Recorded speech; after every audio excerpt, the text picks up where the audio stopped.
Hello, and welcome to the English Listening Podcast. Today, we will practice English with the shadowing technique. Shadowing is a simple but powerful method. First, you listen to the speaker carefully. Then, you repeat the words at the same time or just after the speaker. You do not stop the audio. You do not translate into your language. You listen, you repeat. You follow the voice. This method is effective because repetition trains your ears and your mouth together. If you repeat this story 2 or 3 times, your speaking will feel more natural. So, we will learn English in an easy and effective way. Now, relax. Take a deep breath. Let's start the story. Her name is Sofia. Sofia is 26 years old. She lives in a new city. She moved there for a new job. Sofia likes her job, but she feels nervous sometimes. Everything is new. The streets are new. The people are new. Even the supermarket feels different. One Saturday morning, Sofia decides to go shopping. She wants to cook a simple dinner. She wants to feel comfortable in her new home. She makes a short list: milk, eggs, bread, tomatoes, pasta. She also wants tea and some fruit. She takes her bag and leaves her apartment. The weather is cool.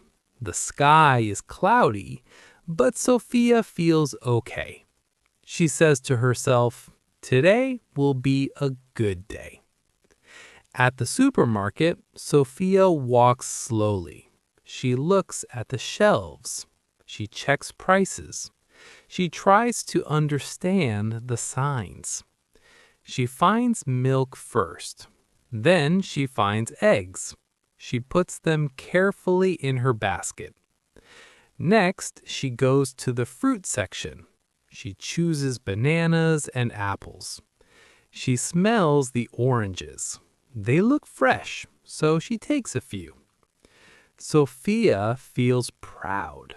She is doing everything on her own. She is learning. She is getting stronger. Then she gets a message on her phone. It is from her manager. It says, "Can you work tomorrow morning?"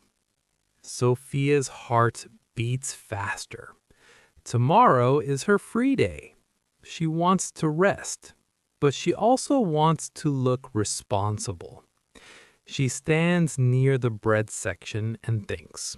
She reads the message again. She types a reply, then she deletes it. She types again.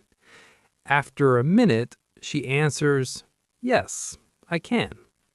She feels a little sad, but she also feels proud. She says, "It's okay. I can rest later." Sofia continues shopping.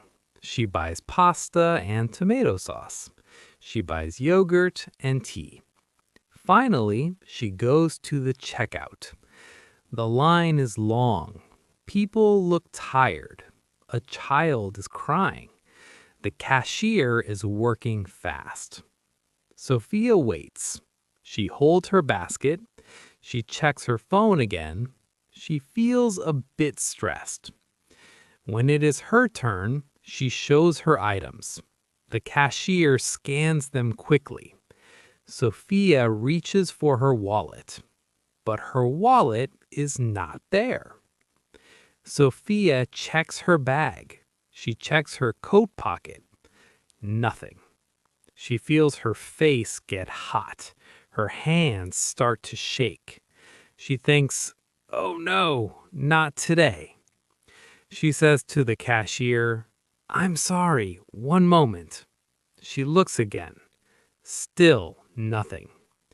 The cashier waits, but the line behind Sofia gets longer. Sofia hears people sigh. She feels embarrassed. She steps aside and puts her basket on a small counter.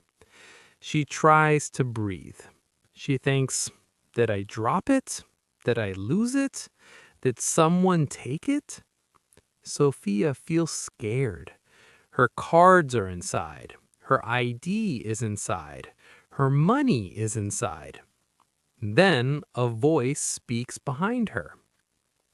A man says, "Excuse me, are you looking for this?" Sofia turns around. The man is holding a small wallet. Sofia's eyes open wide. She says, "Yes, that's mine." The man smiles. He says, "I found it near the fruit section." Sofia feels relief. She breathes out slowly. She says, "Thank you so much. You saved me." The man says, "No problem. I know that feeling." Sofia checks the wallet quickly. Everything is inside. Her cards are there. Her ID is there. She looks at the man and smiles. She says, "I'm Sofia, by the way." He says, "I'm Leo." Sofia goes back to the cashier. She pays for her groceries. This time, her hands feel calmer. After she pays, she turns to Leo again. She says, "Can I buy you a coffee to say thank you?" Leo thinks for a second. Then he says, "Sure, that sounds nice." There is a small cafe inside the supermarket. They sit near the window. Sofia puts her grocery bags on the floor. They drink coffee and talk. They talk about the city. They talk about work. They talk about food. Sofia learns that Leo also moved to the city last year. He understands how she feels. He says, "At first, I was nervous too." He says, "But step by step, it gets easier." Sofia feels comfortable. She feels less alone. Before they leave, Leo says, "If you want, I can show you a nice park nearby sometime." Sofia smiles. She says, "I would like that." Sofia goes home with her groceries, but she also goes home with a new feeling. She feels hope. She feels thankful. And she feels ready for a new start. That's the end of today's shadowing story. Today, we practiced English with the shadowing technique. We focused on listening, repetition, and rhythm. If you listen again and shadow this story, your English will improve step by step. For more shadowing stories, don't forget to follow the English Listening Podcast. Keep listening, keep practicing, and see you in the next video.